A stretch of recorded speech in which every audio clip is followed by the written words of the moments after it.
The Taliban embraced social media to change perceptions. In early May, as US and NATO forces began their final withdrawal from Afghanistan, the Taliban stepped up their military offensive against Afghan national security forces. But they did something less common in the group's history of conflict in the country. They launched a comprehensive social media campaign as well.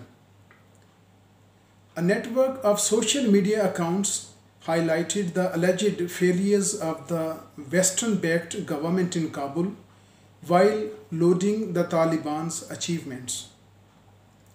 Tweets boasted about the group's recent victories and pushed several hashtags, including Kabul regime crimes, attached to tweets accusing the Afghan government of war crimes, and West End with Taliban, an attempt to drive grassroots support. The first of the hashtags at least trended in Afghanistan.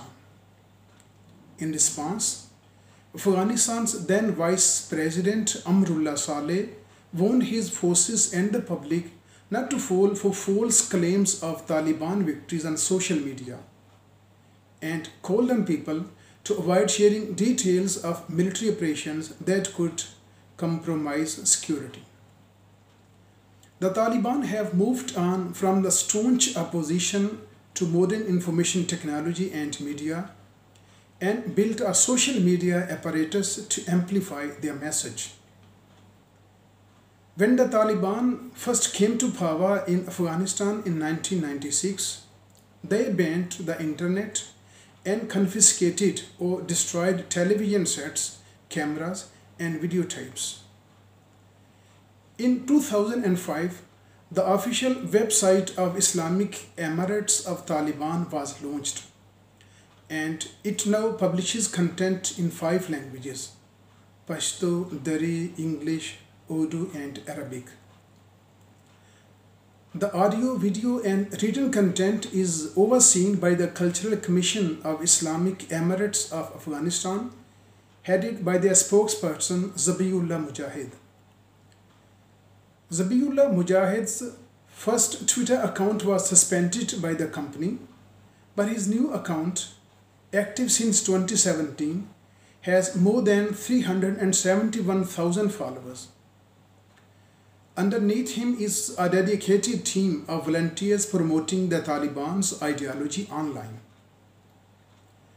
The group publishes freely on Twitter and YouTube, but Facebook has designated the Taliban a dangerous organization and frequently removes accounts and pages associated with them.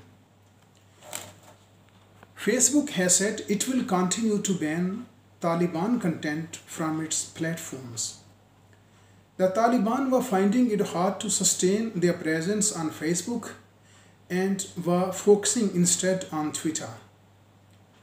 Most Afghans don't understand English, but the leaders of the Kabul regime actively communicate in English on Twitter because their audience is not Afghans, but the international community. The members of the Taliban social media team, some of whom have tens of thousands of followers, were issued specific guidelines not to comment on the foreign policy issues of neighboring countries that would constrain their relations with them.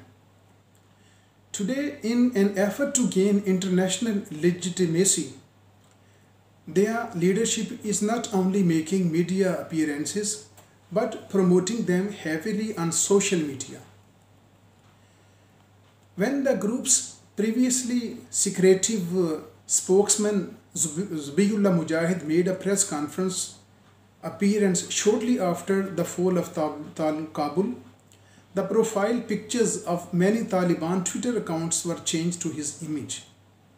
By contrast, many Afghan citizens who worked for international forces, organization, media, and others who were critical of the Taliban on social media are now deactivating their accounts, fearing that the information could be used to target them. But the Taliban appear to have grasped that some of the technology they once shunned can help them in their quest to shape opinion on a global stage. Social media is a powerful tool to change public perception. The new regime in Kabul is seeking to change the perception of the Taliban. If you have any question related to this news story, you may ask in the comment section under the video, and you may give your opinion in the comment section as well.